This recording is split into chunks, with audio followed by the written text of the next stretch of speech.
Forest అధికారి శాంతారాం వల్ల మాకు ఇబ్బంది అవుతుంది. కనీసం పట్టు దశలిని కూడా వదులుతలేడు. మేము ఎట్లా బతకాలని ఆదివాసీ నాయకులు, ఆదివాసీ ప్రజలు ఈరోజు అధికారులను కలిశారు. కలిసిన అనంతరం ఏం జరిగింది ఏంటిది ఒకసారి తెలుసుకుందాం. అన్న, ఏంటి పరిస్థితి, ఏమంటున్నాడు శాంతారావు గారికి? శాంతం పేర్లనే ఉన్నది తప్ప కడుపంతా పెయ్యంతా విషయమే ఉన్నది సార్.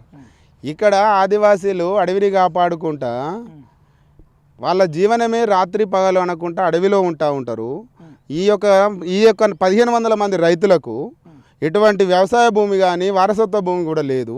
గత 1963 నుండి ఈ యొక్క పట్టు పరిశ్రమను నమ్ముకొని బతుకుతూ ఉన్న ఈ యొక్క ఆదివాసులను కావాల్సుకొని కక్ష కట్టుకొని ఈ యొక్క శాంతారాం ఏ రాష్ట్రంలో లేదు, ఏ రాష్ట్రంలో నిర్బంధం లేదు. ఛత్తీస్గఢ్ అటువంటి రాష్ట్రంలో కూడా ఈ యొక్క పట్టు పరిశ్రమ మీద నిర్బంధం లేదు.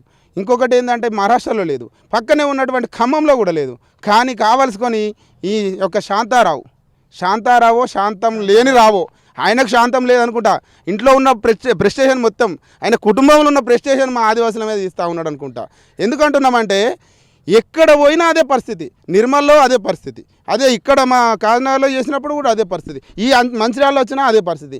ఏమయ్యా శాంతారావు, నీకు పెళ్ళం పోరగాళ్ళు ఉన్నారు, నీ వారసత్వం ఉన్నది. మేము వారసత్వంగా ఈ యొక్క భూమిని, అడవిని కాపాడుకుంటూ ఆకులను ఆ పురుగులతో మేపిస్తూ ఇలా పట్టు పరిశ్రమను అభివృద్ధి చేస్తూ రాష్ట్రానికి తలమానికమైనటువంటి ఈ ఆదివాసుల మీద నీ దౌర్జన్యం ఏది? నీకు దమ్ము ధైర్యం ఉంటే శాంతారావు, నీ దగ్గర ఎటువంటి పేపర్ ఉన్నదో మా రైతుల దగ్గరికి పట్టుకురా. అనవసరంగా కింది స్థాయి అధికారులను బెదిరిస్తూ నీ మీద ఇంక్రిమెంట్ కట్ చేస్తాను, వీళ్ళని ఇబ్బంది పెడుతూ, నీకు తెలివి ఉంటే నీకేమన్నా మనిషివై పుడితే ఇదే మాట అంటున్నారు. పొద్దుగాల నువ్వేం కేసు పెట్టుకో, లేదా నువ్వు వచ్చి డైరెక్ట్గా మాట్లాడు. ఏదైతే ఆదివాసులకు అన్యాయం చేస్తూ ఉన్నావో, నువ్వు కింద దళిత గిరిజనుడు కాకపోతే నీ మీద SC ST atrocity case compulsory సుప్రీంకోర్టులో కూడా వేయడానికి సిద్ధంగా ఉన్నాం, హైకోర్టులో వేయడానికి సిద్ధంగా ఉన్నాం. ప్రభుత్వం మీరేమైనా కలిసే ప్రయత్నం చేసినరా, అడిగినరా? కనీసం ఈ పట్టును కూడా మీరు ఎందుకు ఆబ్జెక్షన్ చేస్తున్నారని అడిగిరా? సార్ అతను ఎక్కడ ఉంటాడు సార్? మేము అనుకుంటాం కదా, పొక్కలో తాక్కుంటాడు సార్. ఇక్కడ పబ్లిక్ వస్తే తెలుస్తుంది కదా, ప్రజలలోకి వస్తే తెలుస్తుంది కదా. ఆ పబ్లిక్ రాడు, ప్రజలలోకి రాడు, అడవికి రాడు, ఫీల్డ్కి రాడు. కాకపోతే అక్కడెక్కడో కూర్చొని ఆ కింది ఆఫీసర్లను పురమాయిస్తూ, కింది ఆఫీసర్లను బలవంతంగా మీరు పోయి దాడి చేయాలి, లేదా కేసులు చేస్తారా, లేకపోతే మీ మీద ఎటువంటి యాక్షన్ తీసుకోవాలని ఈ యొక్క ఆదివాసులను ఇబ్బంది పెట్టేందుకు, అధికారులను కూడా ఇబ్బంది పెట్టే ప్రయత్నం కాదు, కక్షపూరితంగానే ఈ కన్సర్వేటర్ శ్రీ శాంతారావు గారు చేస్తూ ఉన్నారు. ఇంకొకటి ఏంటంటే తెలంగాణలో ఈ యొక్క ప్రజాప్రభుత్వంలో ఒక ఆదివాసీలకు న్యాయం చేస్తానని చెప్పి ఆ ప్రజాప్రభుత్వంలో మన రేవంత్ రెడ్డి గారు చెప్తా ఉంటే, ఇటువంటి అధికారుల వల్ల ఈ ప్రజాప్రభుత్వానికి చెడ్డ పేరు వస్తూ ఉంది. తక్షణమే ఈ శాంతారావును ఇక్కడి నుండి బదిలీ చేస్తూ, అవసరమైతే ఆయన సొంత తప్పిదాలను అయితే ఉన్నా కూడా తీసి ఆయన ఇక్కడ నుండి రిమూవ్ చేయాలి. ఉద్యోగానికే ఆయన ఎలిజిబుల్ కాదనేది మా వాదన. ఏంటి దీని మీద ఏమైనా కార్యాచరణ చేస్తున్నారు? తప్పకుండా ఇప్పుడే మేము ఆల్రెడీ అధికారులతో మాట్లాడినాం. అన్ని ఆదివాసీ సంఘాలు, అన్ని ప్రజా సంఘాలు అందరితో కలిసి ఒక కార్యాచరణ సిద్ధం చేస్తాం. మాకు ఒక అలవాటు ఉంది. ఇప్పుడు ఆ ఉడుమును పడితే కూడా కేసులు పెడతాను అనే ఉన్నది కదా. మా తాతల నాటి నుండి కూడా మేము ఆ పొగ ఎక్కడ పెడితే ఆ ఉడుము బయటకు వస్తుందో, ఏ పొక్కలకి వెళ్తుందో మాకు తెలుసు. కాబట్టి మేము ఇక్కడ కొడతాం. శాంతారావు, నువ్వు ఏ పొక్కల నుండి రావాలో ఆ పొక్కల నుండి బయటకు వస్తావు. నువ్వు అప్పుడు ప్రజలకు సమాధానం చెప్పాల్సిన అవసరం ఉన్నది. ఖచ్చితమైన కార్యాచరణ సిద్ధం చేస్తూ ఉన్నాం. ఆ కార్యాచరణ మీకు మళ్ళీ పత్రికా విలేకరులకు, అలాగే అధికారులకు అందరికీ కూడా మేము తెలియజేస్తామని మీకు ముందస్తుగా చెప్తా ఉన్నాం.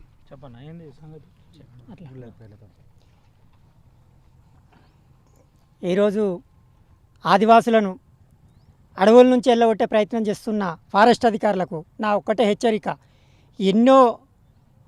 ఇప్పటి వరకు స్వతంత్రం వచ్చినప్పటి నుంచి అసలు అడవి అనేటిది ఈరోజు బతికుంది అంటే కేవలం ఆదివాసుల పైననే. ఆదివాసులు అనేటోళ్ళు లేకపోతే ఈరోజు అడవి అనేది ఉండేది కాదు.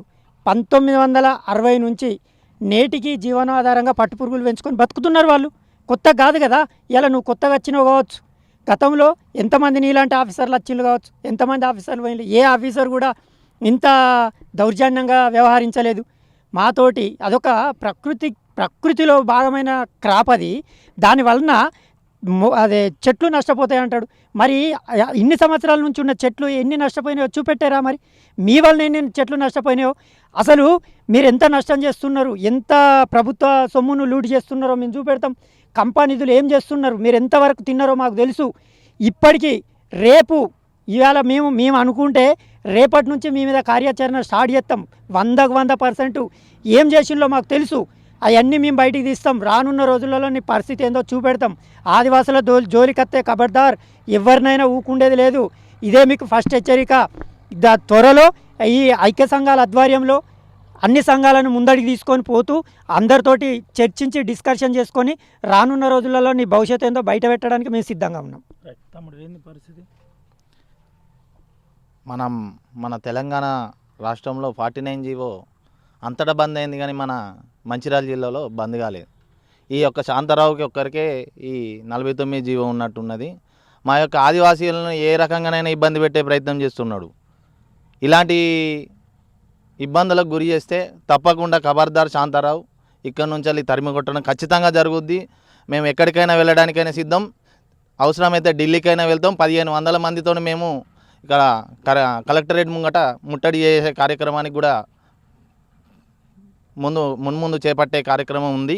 కాబట్టి మీరు మా యొక్క అడవుల దగ్గరికి వచ్చి మేము ఏవైతే అడవి కొడుతున్నామని మీరు అంటున్నారో, మా యొక్క ఆదివాసీలని మీరు కేసుల పాలు చేస్తున్నారో వాళ్ళ దగ్గరికి వచ్చి చూడండి. అడవిని కొడుతున్నారా, పట్టుపురుగుల పెంపకం చేస్తున్నారా అనే చూడాలి. చూస్తే గమనిస్తే బాగుంటుంది. మీరు తక్షణమే ఇలాంటి చర్యలను బంద్ చేసుకుంటే బాగుంటుంది. లేకపోతే తీవ్రమైన పరిణామాలు మీరు చవి చూస్తారు.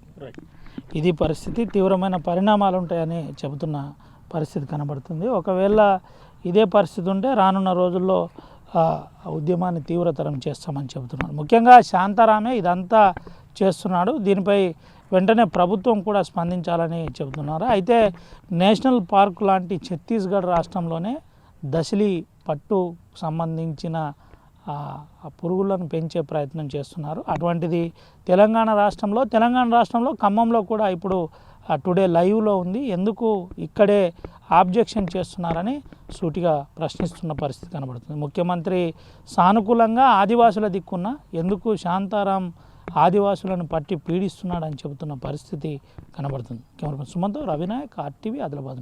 తెలుగులో ఫాస్టెస్ట్ న్యూస్ ఇప్పుడు కొత్త అవతారంలో 5 సెకండ్లోనే పూర్తి వార్తా సమాచారం మీ చేతిలో. సోషల్ మీడియా ట్రెండ్స్ మీ కళ్ళ ముందుకే live TV and voice search ఆప్షన్స్తో ఇప్పుడే డౌన్లోడ్ చేయండి. యాప్ లింక్ డిస్క్రిప్షన్లో ఉంది.